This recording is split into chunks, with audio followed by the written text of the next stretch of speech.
기쁨입니다. 오늘따라 유난히 여러분 얼굴이 참 밝게 빛나는 것 같아서 참 감사합니다. 여러분을 보는 저도 이렇게 힘이 나는데 우리 주님은 얼마나 기뻐하실까 생각이 듭니다. 오늘은 가정에 대한 말씀을 받게 됩니다. 우리 같이 오늘 말씀의 제목을 읽어봐요. 가정을 통해 시작. 가정을 통해 하나님 나라를 세웁시다. 예, 그렇습니다.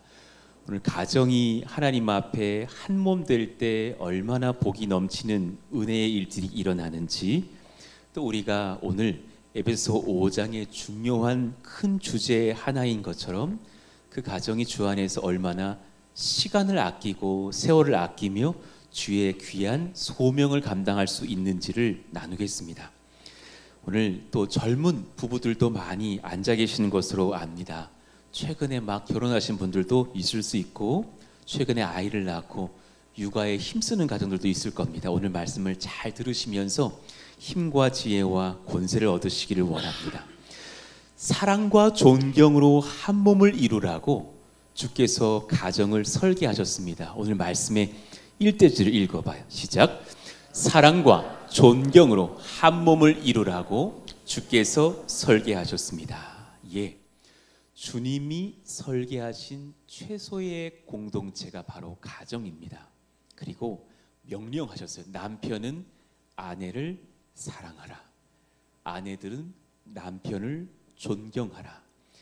이 성경을 관통하고 있는, 가정을 이해하고 있는 기초를 알아가시기를 원해요.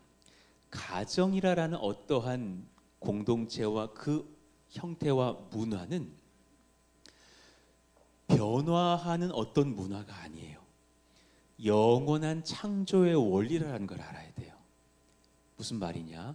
로마에선 부부가 이렇게 해야 된대. 그게 맞대. 한국에선 이게 맞지. 막 옛날 우리나라였으면 남편이 확 딱지나면 그냥 확 두들겨 패야지. 마누라는 때려야 뭐 다듬어지는 거야. 이런 막 말도 안 되는 이야기지만, 이런 어떤 시대마다 어떤 것이 통용되는 것 같은 문화가 있는 게 아니라, 가정을 이해하는 기초의 원리는 영원한 창조의 원리로서 지켜야 될 룰과 법이 영원토록 불변하다는 것을 알아야 됩니다. 존 칼빈 선생님이 이렇게 말씀하셨어요. 가정은 인간의 편의를 위해 만든 어떤 사회 계약이 아닙니다. 사람들이 만들어낸 게 아니에요. 하나님께서 주님의 나라를 위해 세우신 창조의 질서입니다. 가장 먼저 창조하신 사람이 아담이라면 하와를 창조하시면서 가장 먼저 이루신 공동체가 가정인 거죠. 그리고 명령하시죠. 생육하고 번성하라고. 이 말씀을 오늘 본문 31절에 바울이 인용하고 있는 겁니다. 그러므로 사람이 부모를 떠나 그의 아내와 합하여 그둘이 한 육체가 될지니. 부모와 살다가 자녀들이 결혼합니다. 그럼 이제 부모를 떠난 것입니다. 여기 막 결혼시키신 혹은 결혼을 시켜야 할 자녀가 있는 부모님들이 계시다면, 이제 그 자녀가 결혼을 했거든, 야 몇 월 몇 시에 우리 집 좀 와라 하시면 안 됩니다. 아내와 상의해보고 남편과 상의해보고 올 수 있는지 가능한지 한번 서로 상의해보고 알려주렴 해야 됩니다.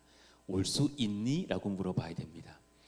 때로 어떤 권사님이 저에게 그런 말씀하신 적이 있었어요. 저희 교회 분은 아니었습니다.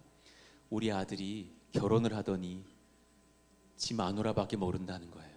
화가 막 나가지고 어떻게 30년을 키운 나한테 배신하고 2년 연애한 그 여자한테 갈 수 있느냐고. 떠나라 그랬다고. 그게 맞다고요.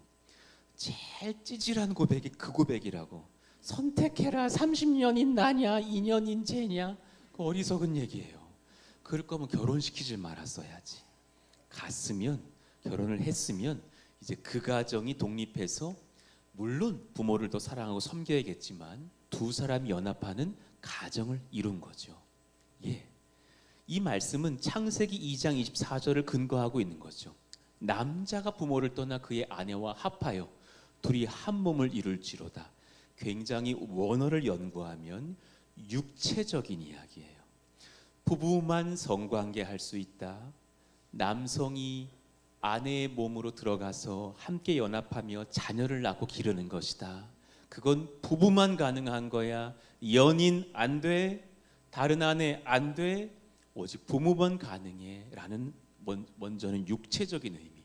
두 번째, 정서적인 의미, 영적인 의미가 돼. 두 사람은 영적으로도 정서적으로도 한 분을 섬기는 한 몸이 되는 거죠. 창조 질서의 원형은 가정입니다. 한번 읽어봐요. 남편과 아내는 시작. 남편과 아내는 동등하나 그 역할이 다르며 주께서 세우신 질서 안에서 사랑하고 연합해야 합니다. 예. 성경은 아내에게 남편을 향해 순종하라 그러니 어느 성도가 저에게 와서 물었습니다.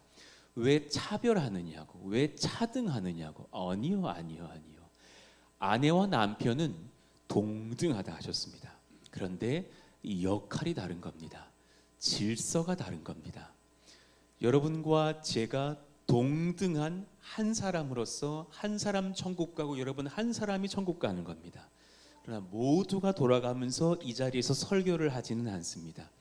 저도 여러분의 역할을 다 감당하지 못합니다. 목사가 대단한 것 같죠? 저 70세 되면 은퇴합니다. 여러분은 여기 남고 저는 여기 못 옵니다. 그때 많은 선배 목사님들이 그렇게 원통해합니다. 내가 개척한 우리 교회인데 왜 내가 못 오느냐고. 하나님이 그렇게 하셨기 때문입니다. 새로운 젊은 목회자가 이 자리를 설 날도 오겠죠. 그래서 저도 끝까지 버티려 합니다. 예, 그렇지만 본질은 아니에요. 오늘 말씀에 끝까지 버텨야지. 농담입니다. 하나님이 오늘이라도 가라면 가겠죠. 그런데 그게 중요한 게 아니라 주님이 세우신 질서가 중요한 거겠죠. 예, 하나님께서 창세기 1장 27절에 자기 형상 곧 하나님의 형상대로 사람을 창조하시되 남자와 여자를 창조하셨다 그래요. 하나님의 형상인 여자와 하나님의 형상인 남자는 동등한 겁니다. 그들이 다 사람으로서 존귀하고 하나님이 기뻐하십니다. 하나님이 남자에게도 성령을 공급하시고 아내에게도 여자에게도 성령 주시며 남편에게도 주의를 맡기시고 여성에게도 맡기신다라는 겁니다. 그러나 그 역할과 질서의 약간의 차등들은 가정 안에 있단다. 부부 안에서 역할과 기능적 차이와 질서가 존재한다는 것을 아셔야 됩니다. 먼저는 아담이 동등하지만 아담이 먼저 창조되었고 하와는 아담을 돕는 배필로서 지음받았습니다. 여기서 오해하시면 안 돼요. 남편들은 그래 아내는 나를 도와야 되고 나는 아내를 안 도와도 돼. 그 정말 그건 안 되죠. 그렇게 받는 건 서로를 돕는 거죠. 예, 영어로 정말 helper라고 적혀 있습니다. helper, suitable for him. 그를 위해 적절한 돕는 자로 하와를 주셨다라는 겁니다. 굉장히 딱 맞듯이 슈터블한 헬퍼를 주셨다고 적혀져 있어요. 돕는 배필은 열등한 존재가 아닙니다. 혼자서는 온전할 수 없는 형제이기에 완전해질 수 있는 돕는 반쪽을 주셨다라는 필수적 파트너의 의미입니다. 그 도움이라는 단어가 그 나라 말로 에저라고 합니다. 예, 그 단어 그대로 하나님께서 받으셔서 이스라엘이 나의 도움이 필요할 때 내가 곧 그의 도움이 될지라 하셨어요. 그 도움 그대로 그 단어를 쓰십니다. 남편에게 아내가 필요하듯 이스라엘에겐 내가 필요하지 않느냐 한 동일한 표현과도 같은 존귀한 솔선하고 책임지는 돕는 헤드십 옆에 헬퍼십이 필요하다라는 것을 말씀하고 있는 거예요. 그러니 여러분 이런 거 이렇게 여러분 부부가 오붓하게 저녁에 이렇게 춤추시고 막 그러세요? 그러진 않죠. 우리나라 문화는 그러지 않죠. 정선희 권사님 막 부부랑 춤추고 그러세요? 예, 지금 아들이 놀랍니다. 예, 그럴 일이 별로 없죠. 예. 저도 막 가끔 뭐 춤추자 그러면 아내가 아마 다른 교회 나가고 그럴 거예요. 놀랄 거예요. 근데 서양의 무슨 영화 보면 그런 문화가 보이죠. 막 우리 뭐 춤 좀 출까? 막 이러면 이제 막 그 리드를 남편이 해요. 한번 목회가 참 어려운데 한번 보여드려 볼까요? 남편이 이렇게 아내를 확 던지면 아내가 휙 돌다가 막 쫙 하기도 하고, 허리를 잡아주면 아내가 팍 하다가 막 디스크 터지기도 하고 막 그렇게 되는 거 아닙니까? 그러니까 남편이 리드를 한단 말이에요. 그런데 아름다움은 아내가 보여주는 걸 봐요. 그 왜 남녀가 연합하는 무슨 이렇게 스케이트 뭐라 그러죠? 그거 있잖아요. 막 멋있게 김연아 씨가 지금 하는 거 있잖아요. 그럼 남녀가 막 하면 보통 남자가 여성을 탁 들어올리죠. 어느 대회에서 여성이 남성 들어올리는 거 봤습니까? 남자가 여성을 탁 들어올리면 아내는 아니죠. 여성 선수가 쫙 이러면서 뭐 하고 막 그러잖아요. 그때 리드는 남자가 하고 있는데 아름다운 하모니는 여성이 내고 있는 걸 봐요. 팀 켈러의 글을 한번 인용해 드려 볼게요. 두 사람이 춤을 출 때 리드하는 파트너와 따르는 파트너가 있지만 어느 한쪽이 더 중요하거나 우월한 것은 아닙니다. 각자의 역할을 아름답게 수행할 때 완벽한 조화를 그리고 기쁨을 만들어내는 것과 같습니다. 자, 아래 문장 읽어봐요. 하나님은 시작. 하나님은 가정이라는 춤에서 남편에게 리드의 역할을 맡기신 것입니다. 여러분, 이것 때문에 씩씩거릴 아내가 누가 있겠고 이것 때문에 불편해할 남편이 누가 있겠어요? 하나님의 질서이니까 말이죠. 그런데 사람이 죄로 인해서 타락해버리는 거예요. 그래서 타락하자 그 질서를 쟁취하고 싶어해요. 내가 얻고 싶어 하죠. 잘못된 오해를 하고 남자는 타락해서 어떤 일을 벌이냐면 사랑으로 책임지고 이끌어야 될 남편이지만 지배하고 통제하고 너 집에 가만히 앉아 있어. 너 교회 가면 너 머리 잘라버릴 거야. 이기적인 권위주의적 태도로 변질돼 버리는 거죠. 본인은 막 함부로 하면서 아내는 되게 예민한 눈으로 보는 남편도 될 수 있죠. 여자는 어떻습니까? 남편을 신뢰하고 존중해야 될 여성 아내이지만 그 리더십에 도전도 하고 자신의 주도권을 잡으려는 경쟁심, 불순종으로 변질되죠. 성경은 너무나 많은 어떤 그런 질서 속에서 사실 서로가 조화를 갖기를 원하지 내가 더 중요하다 그런 것을 허용해 주지 않고 있는 것을 봐요. 그러니 창세기 3장 16절에 너는 남편을 원하고 남편은 너를 다스릴 것이라 말씀하셨어요. 이 말씀은 죄된 우리의 연약함을 보여줘요. 너는 남편을 원한다라는 말은 그 단어의 용례를 살펴보면 그 원한다라는 용례가 사랑받기를 원할 때예요. 남편이 나만을 사랑해 주기를 원할 때. 두 번째, 내가 남편을 지배하기를 원할 때. 또 다른 표현으로 남편을 소유하기를 원해. 넌 내 거야. 내 마음대로 할 거야. 이 마음이 서로에게 있지만 그러나 남편은 너를 다스릴 것이니라 하면서 그 질서 안에서 순종하고 연합해야 할 것이니라 말씀하셨죠. 이게 가능할까요? 이게 어려운데요. 저희 남편 그럴 만한 지금 상태가 되지 못하는데요. 이런 여러 가지 우리의 논의 속에서 주님이 하시는 말씀, 그리스도를 통한 질서와 회복이 있다라는 거예요. 한번 읽어봐요. 시작. 그리스도를 통한 질서의 회복, 십자가 사랑의 적용입니다. 예수 안에서는 가능하단다. 예수님은 너의 남편을 받고 가실 거야. 믿고 따라오렴. 내가 너를 다듬듯이 너의 배우자도 다듬어 갈 거야. 그 안에서 십자가의 사랑이 적용되어지는 첫 번째 원리가 너의 가정이었으면 좋겠다. 항상 바울은 성령께 붙들려 가정 이야기를 할 때, 부부 이야기를 할 때 주님과 교회를 언급하는 거죠. 32절 말씀. 이 비밀이 크도다. 나는 그리스도와 교회에 대하여 말하노라. 자, 오늘 남편에 관해서 먼저 한번 적용을 좀 해봅시다. 남편의 소명입니다. 우리 남자분들 한번 읽어봤으면 좋겠어요. 시작. 남편의 소명, 그리스도의 사랑으로 가정을 섬기십시오. 꼭 우리 남편들이여 기억하시기를 원합니다. 그리스도의 사랑으로 가정을 섬기셔야 합니다. 저는 제일 으뜸은 경청인 것 같아요. 저도 잘 못하지만 아내들의 말에 잘 경청하십시오.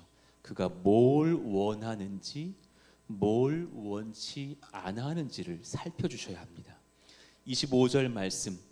남편들아 지배하고 통제하려 하지 말고 아내 사랑하기를 그리스도께서 교회를 사랑하시고 그 교회를 위하여 자신을 주심같이 하라. 예수님은 교회의 머리시지만 교회를 절대로 강압적으로 이끌어 가시지 않으시죠. 주님은 12제자의 사도들의 머리셨지만 그들을 강압적으로 이렇게 해라 저렇게 해라 하지 않으셨죠. 그들을 인격적으로 대하시면서도 영적인 권위로 이끄셨죠.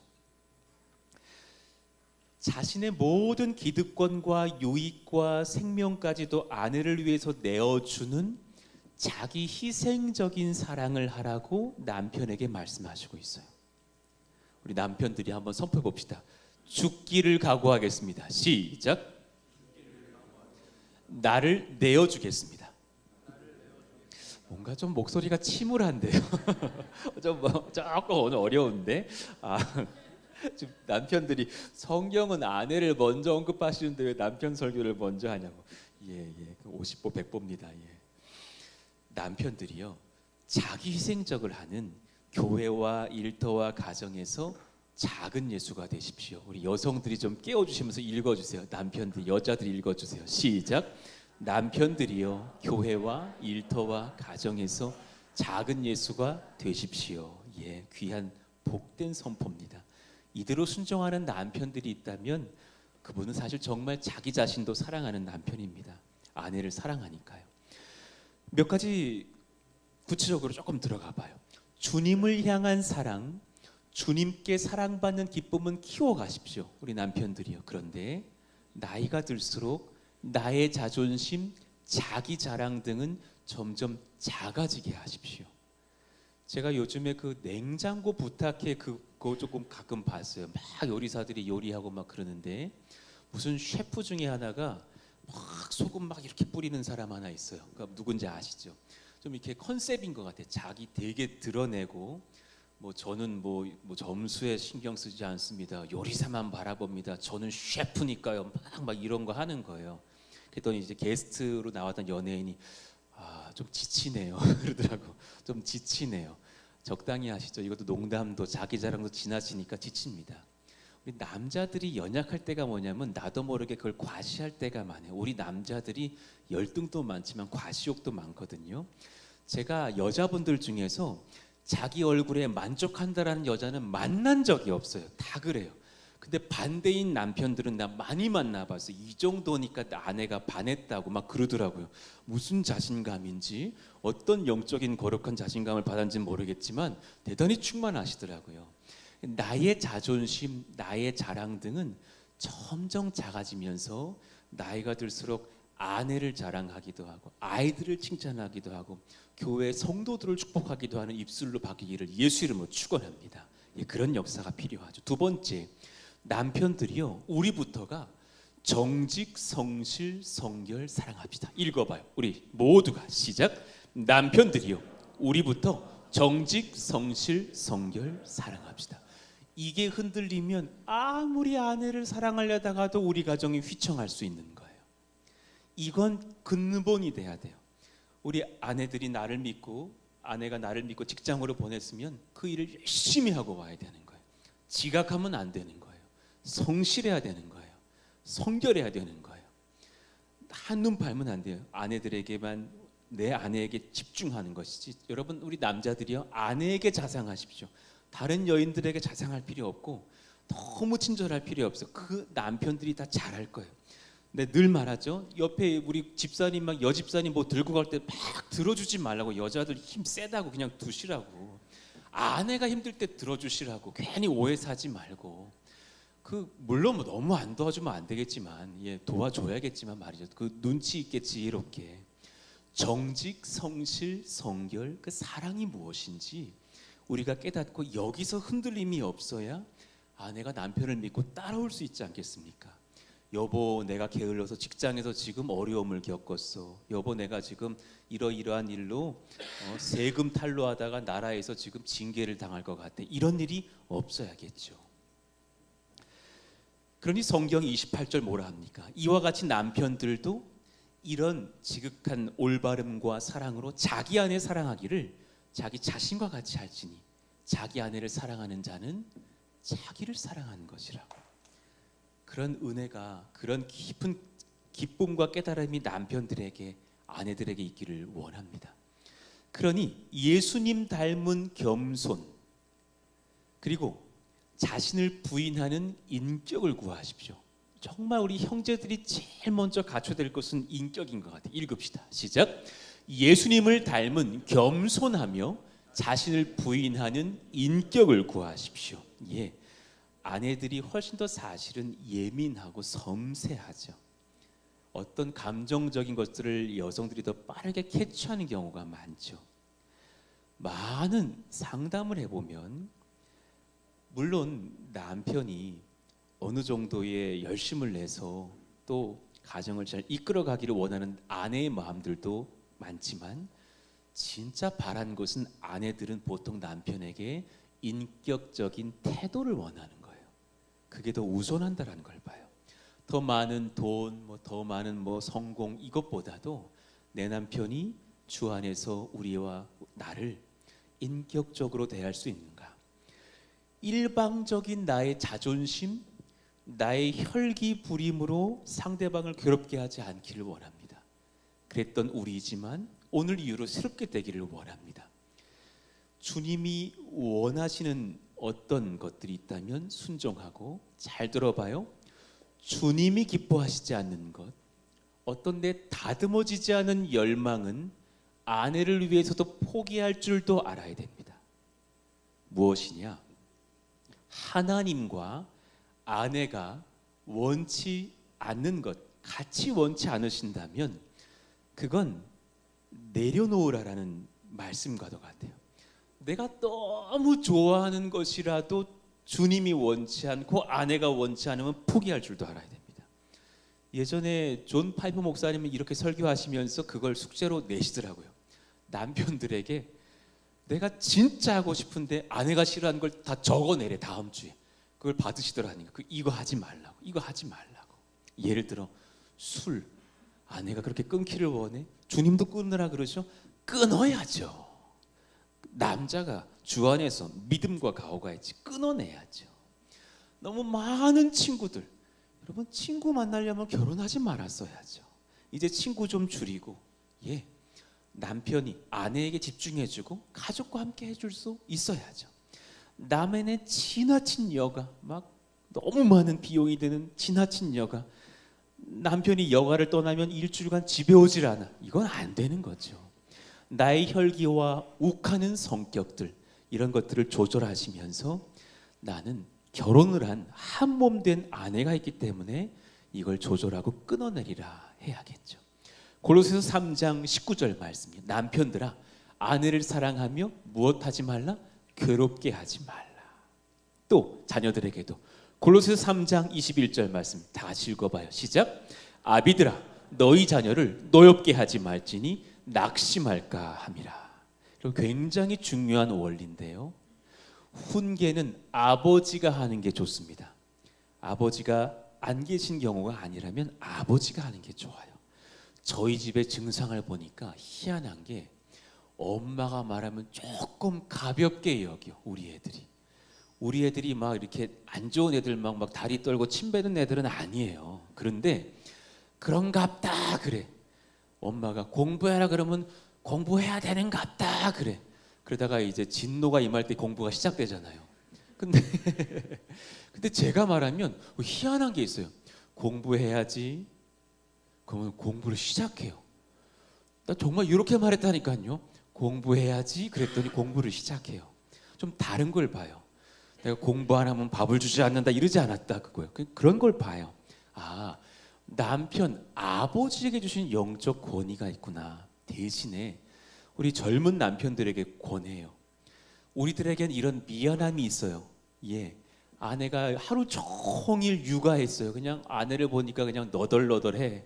근데 우리는 솔직히 밖에 나가서 일하다가 직장 동료와 커피도 한 잔 마시고 컴퓨터에 앉았다가 네이버도 좀 보고 이러다가 집에 왔단 말이에요. 물론 바쁘고 성실했겠지만 그 어떤 미안함이 있어서 아이가 너무 일해서 힘들게 했다는 것을 아내가 말하면 남편들이 뚜껑 열릴 때가 많아요. 거의 그날 뭐 주님의 심판의 날이 막 임하는 것처럼 일로 와 막 그래서 막 그냥 애를 막 그냥 막 폭행하고 엎드려 뻗쳐 실시 뭐 앞으로 굴러 뒤로 굴러 막 이런 아버지들이 있단 말이에요. 그건 아닌 거죠. 그건 아닌 거죠. 자녀들이 내 아내를 괴롭게 했다고 여기며 혈기를 품고서 지나친 훈육은 하지 말아야 돼. 기준은 무엇이냐? 내 마음에 죄책감과 후회가 남는 훈육은 틀린 거예요. 그건 그날 밤이라도 다음 날이라도 아이에게 가서 어제 내가 미안했다. 내가 훈육이라는 이유로 혈기를 부렸다. 내가 잘못했다. 용서를 구하시는 게 옳습니다.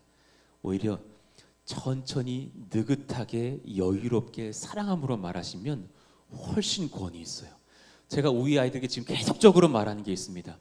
대학은 진짜 안 가도 돼. 안 가도 돼. 속으로는 여기에 아멘하지는 않게 하소서 이러면서 말은 해요. 그런데 안 가도 돼. 그렇지만 반면에 그래 등록금은 안 들고 좋긴 하겠다 이 생각은 또 있어요. 그러면서도 공부는 주님 위해서 너가 하는 거야. 공부는 남을 주기 위해서 너가 하는 거야. 나중에 정말 그랬으면 좋겠고 너가 열심히 한 만큼 복을 받을 거야. 나는 너에게 뭐 꾸중하지 않을 거야. 막 그러면서 아이들 지도하거든요. 나는 그런 은혜의 고백들이 아이들에게 더 영적 권위를 맺게 한다고 믿어요. 하나님의 은혜가 임할 줄로 믿어요. 그러니 정리해보자. 우리 남편들이요, 나의 가정을 연약한 그릇으로 여기며 다정함과 온유로 대하고 동거하며 귀히 섬기십시오. 주님 주신 나의 가정에 책임을 다하는 남편들 되시기를 원합니다. 예, C.S. 루이스의 글을 한번 읽어봐 드릴게요. 남편은 배 선장과도 같습니다. 그 역할은 나의 배를 마음대로 할 수 있는 특권 가졌다라는 것 아닙니다. 배 선장의 자리가 폭풍우가 몰아칠 때 배와 승객의 안전에 대해 최종적인 책임을 지는 자리, 목적지로 안전히 도착하게 하는 책임의 자리이듯 한 가정에서 남편의 머리됨은 굴림이 아닌 책임입니다. 저는 가끔 보면 제자반 연다 그러면 여성들이 먼저 등록하는 경우가 7대 3이에요. 남편들은 내가 알아. 그거 좀 싫어해. 아, 또 목사님이 또 내 삶을 묻겠네. 뭐 기도 또 시키겠지. 뭐 새벽 출석 점검하시겠지. 이러면서 안 나와. 알아요. 근데 그게 되게 어리석은 거예요. 성경은 남편들이 훨씬 더 아내들보다 성경을 바르게 알기를 원하세요. 아내들을 이끌 수 있고 자녀들을 이끌 수 있기를 원하는 그 남편의 마음을 원하시는 거예요. 저는 카이로스 훈련 부부가 같이 받기를 원하고 남편이 먼저 듣기를 원하고 제자반 남편 들어오시기를 원해요.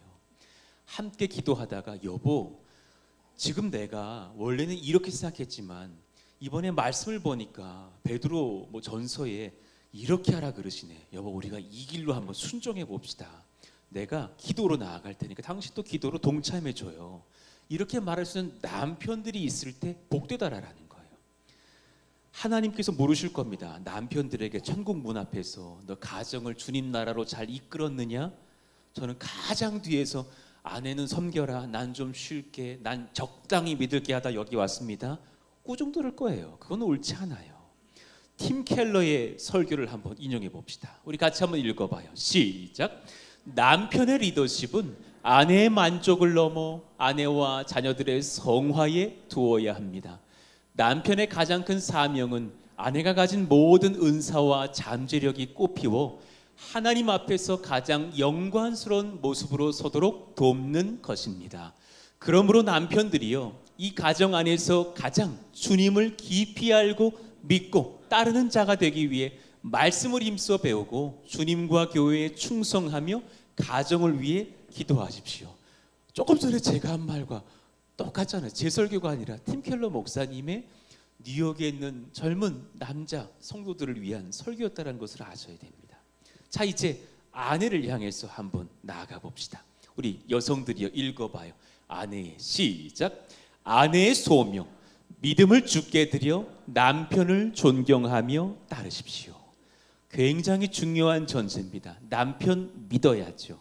그러나 남편만 믿는다라는 것이 아니라 남편을 나의 남편으로 허락하여 주신 주님께 믿음을 드려서 남편을 존경하며 따르는 거예요.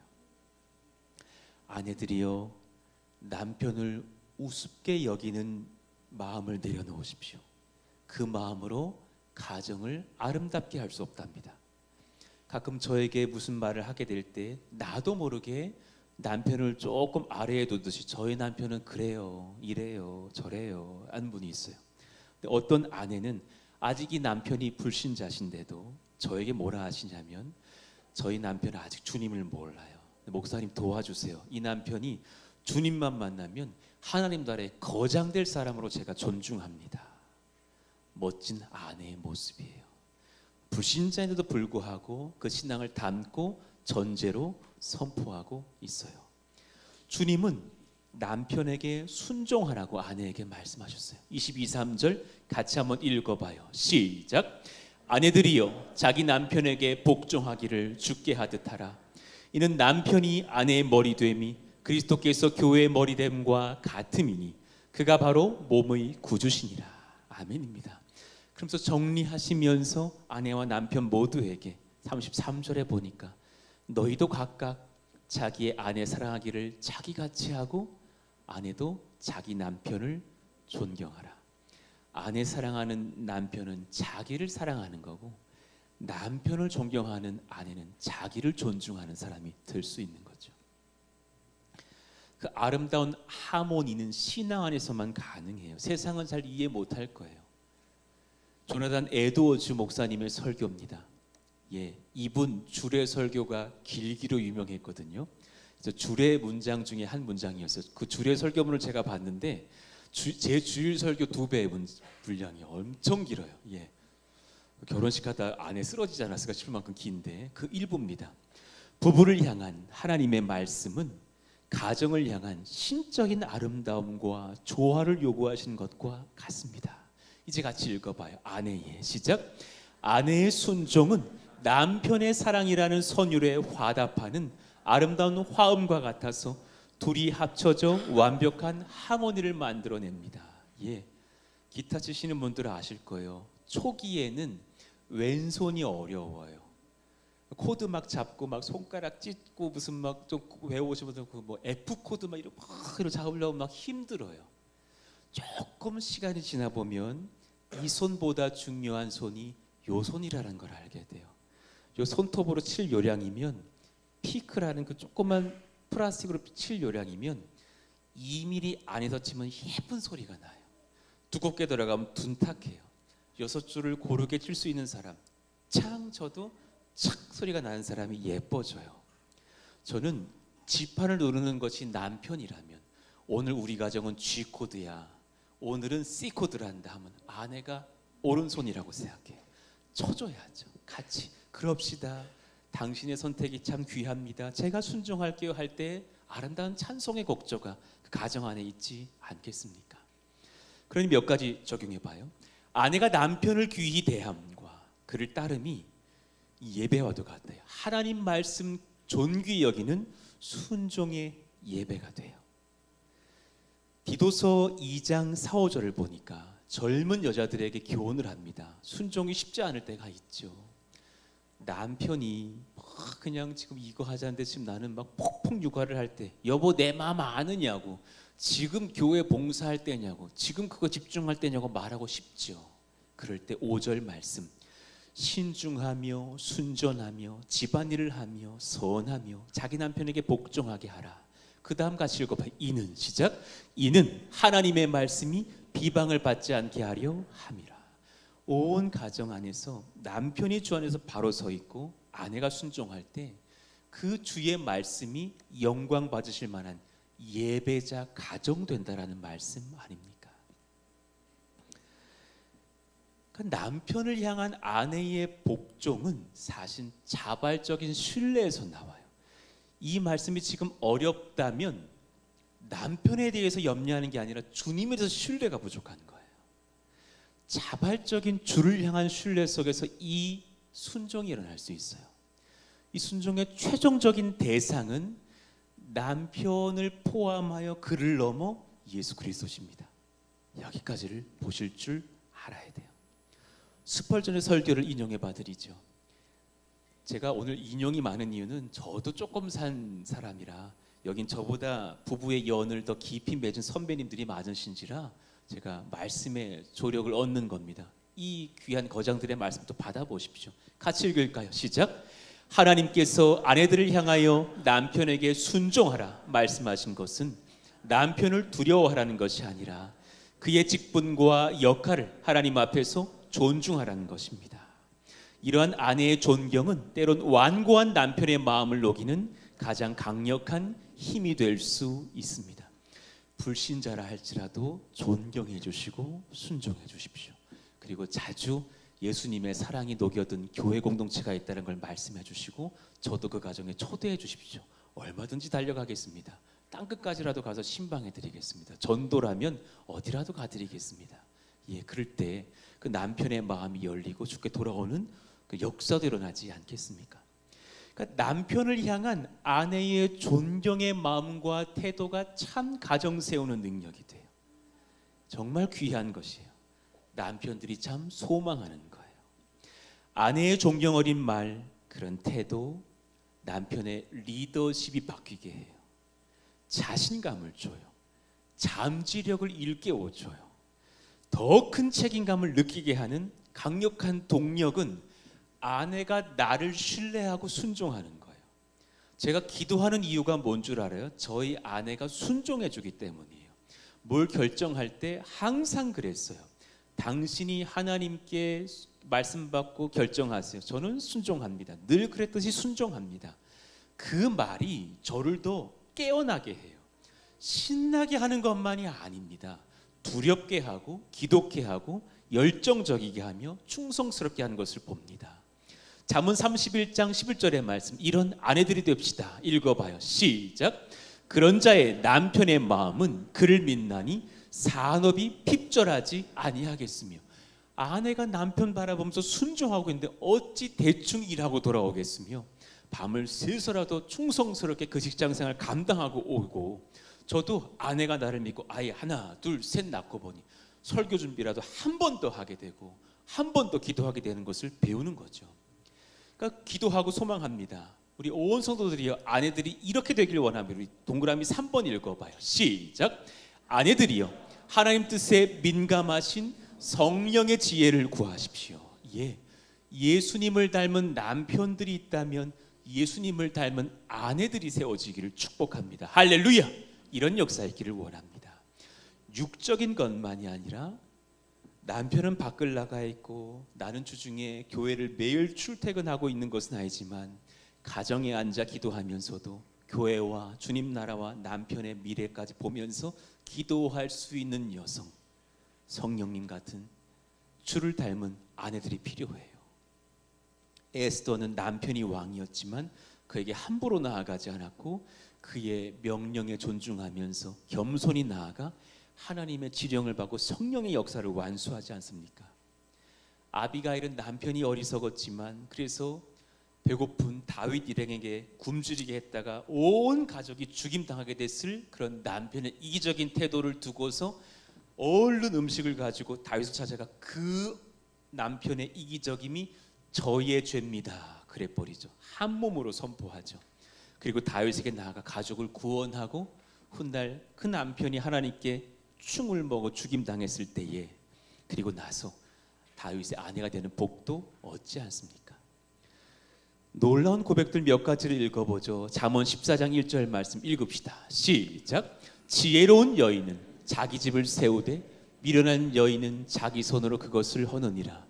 그러면 절대로 성경의 원리인데요. 희한해요.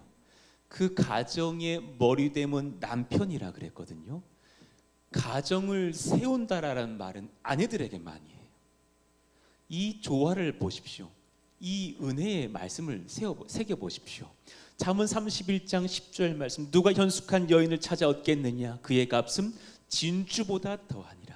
예, 남편을 세워가며 남편에게 복종하고 충성하기도 하지만 결국 그 가정을 세워가는 것은 지혜롭게 남편을 돕고 섬기는 아내들의 성령 충만이 아닐까요? 그런 은혜가 있기를 원해요.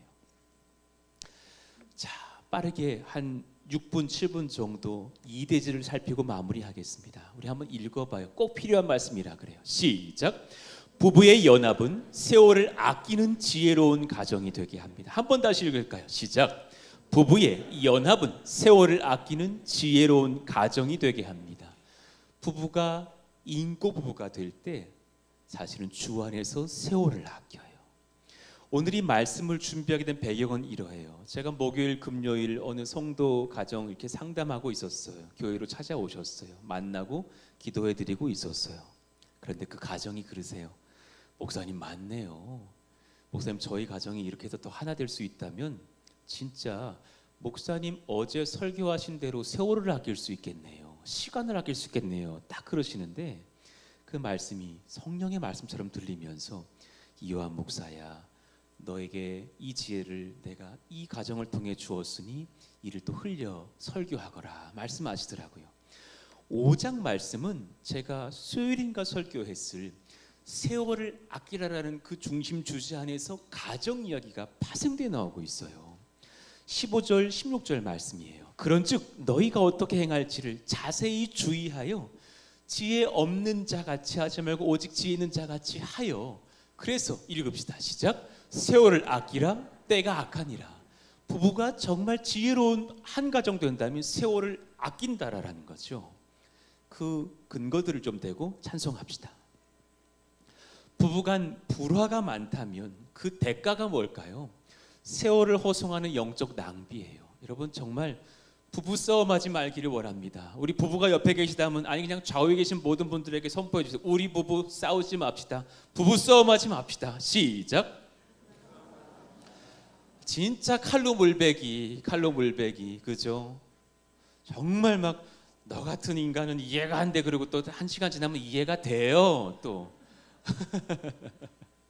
그리고 내가 또 미안하고 또 남편들도 내가 또 과욕을 부렸구만 또 후회되고 막 그러잖아요. 그건 낭비예요. 첫 번째, 영적 에너지가 고갈돼요. 너무 힘든 거예요. 부부 갈등은 너무너무 힘든 거예요. 정신적, 감정적, 영적 에너지가 내부에서 막 고갈돼서 전쟁이 일어나고 있는 거죠. 직장에서 아내랑 싸우고 와서 출근해서 컴퓨터를 만지겠지만 한숨만 푹푹 나오면서 무슨 일이 되겠어요.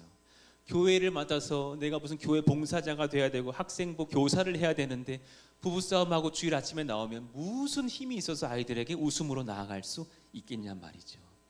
잠언 17장 1절 말씀. 마른 떡 한 조각만 있고도 화목한 것이 제육이 집에 가득하고도 다투는 것보다 나으니라. 아무리 고기가 많고 돈이 많아도 매일 다투는 가정이라면 이거 재앙 아닙니까?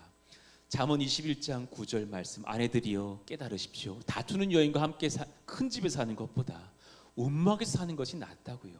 서로 화목하면서 작은 집에 있더라도 알콩달콩 살아가기를 원합니다. 부부가 불화하면 두 번째 특징, 기도의 문이 막혀요. 너무 안타까운 일이죠. 기도가 부부싸움하고 되겠냔 말이죠. 기도가 안 되죠. 베드로전서 3장 7절 말씀 보면 남편들아 아내를 귀히 여겨라. 연약한 그릇으로 알아라. 함께 생명의 은혜를 이어받을 자로 알아. 귀히 여기라. 너의 아내가 너의 자녀 낳아줬다. 최선 다하여 섬겨라. 왜냐면 읽어봐요. 이는 시작. 이는 너희 기도가 막히지 아니하게 하려 함이라. 부부싸움하고 기도할 수 있는 거장이 어디 있습니까? 기도가 빵 뚫려 있을 때는 부부가 서로 화목할 때예요. 그런 은혜가 있기를 원해요. 영적 동행이 불가능해져요. 왜냐하면 때로는 불화하면 이 영적 깊이가 차이 나버리기 때문이죠. 함께 훈련받고 함께 성장하면서 영적 동행이 갖기를 원해요. 아모스 3장 3절 말씀. 두 사람의 뜻이 같지 않은데 어찌 동행하겠으며. 늘 주지하다시피 저희 처에게 고마워하는 것. 여보 개척합시다. 예 그러십시다. 하나님께 당신이 받으셨다면 순종하겠습니다. 아무 말도 안 했어요. 평택이랍니다. 예. 고덕이랍니다. 예. 헌금 드리자입니다. 예. 지원하는 돈 받지 말자입니다. 예. 항상 아멘. 예. 그 안에서 영적 동행을 할 수 있다는 것을 고백해요. 감사한 그런 마음이고 우리 모두 가정들이 그러하시기를 원해요. 부부라는 가장 기본적인 공동체가 뜻이 맞지 않는다면 어떻게 주님 나라를 함께 세우겠느냐고요. 참 그런 은혜가 여러분의 가정 가운데 있기를 원해요. 그런 이제 긍정적인 적용을 하고 맞춰요. 연합의 능력이에요. 같이 한번 읽어봐요. 시작. 연합의 능력. 세월을 아껴 주님 나라를 세우는 영적 시너지. 여러분, 이 시너지가 부부마다 일어나기를 예수 이름으로 축원합니다. 할렐루야. 믿음이 없는 배우자가 있더라도 올해 또 내년 주님 앞에 은혜 받고 더 뜨거운 믿음 가지고 서는 시너지가 일어나는 부부 될 줄로 확신합니다. 할렐루야. 이를 또 저도 도울게요. 여러분 열심히 전도도 하십시오. 다시 반대로 생각하면 되겠죠. 첫 번째, 기도의 능력이 배가 됩니다. 읽어봐요. 시작. 기도의 능력이 배가 됩니다. 기도는 같이 할 때 강력해요. 진짜 강력해요.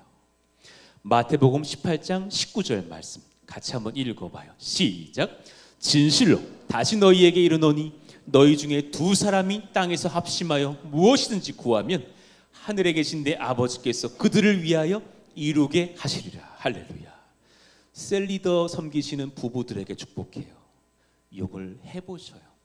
여보, 지금 우리 셀라님 해보니까 저 가정 어렵네. 남편께서 리드해 주시는 거예요. 부부가 이제 자려고 이제 뭐 잠옷을 다 입고 이제 자려 그래. 우리 여보 1분씩만 같이 한번 기도해봐요. 손 꼭 잡고 그 가정을 위해서 한번 중보해주고 우리 가정을 위해서 기도해주고 1분 뒤에 제가 대표 기도하고 우리 잡시다. 남편이 기도해주고 잡아요. 두 사람이 합심하여 기도하는 그 기도를 부부가 제일 먼저 시작한다면 얼마나 강력할까요? 교회에 지금 카이로스가 있고 뭐가 있다 그럴 때 광고만 듣지 마시고 그런갑다 그러지 마시고 할겨? 안 할겨? 당신 안 하면 나도 안 하려고 이러지 마시고 로우한 부부 되지 마시고 우리 함께 등록도 하고 함께 식사도 할 때 하나님 우리 부부가 합심해 기도하오니 교회에서 행한다는 이런 제자반 카이로스 훈련에 은혜가 넘치게 하여 주옵소서. 기도할 수 있다면 얼마나 복될까. 기도의 능력이 배가 되죠. 두 번째 읽어봐요. 시작. 사역의 효율이 극대화됩니다. 예, 두 사람이 한 마음 딱 돼 있는 부부를 볼 때가 있어요. 대표적으로 예를 들면 우리 두 가정이 생각나는데 김종현 집사님 부부 생각났어요. 이렇게 전화를 해서 셀리더 좀 하시죠 그랬더니 뭘 또 기도해 봅니까? 지금은 아멘입니다. 또 아내한테 물어보. 우리는 한 몸이라서 아내도 아멘일 겁니다. 의향은 그래도 나중에는 대화는 해보셨을 거라고 생각을 하는데요. 그 믿음이 너무 귀하더라고요. 우린 그냥 한 몸입니다. 염려 마십시오. 예, 그런 마음들이요. 이석진 성도님 부부 나 귀한 것 같아요.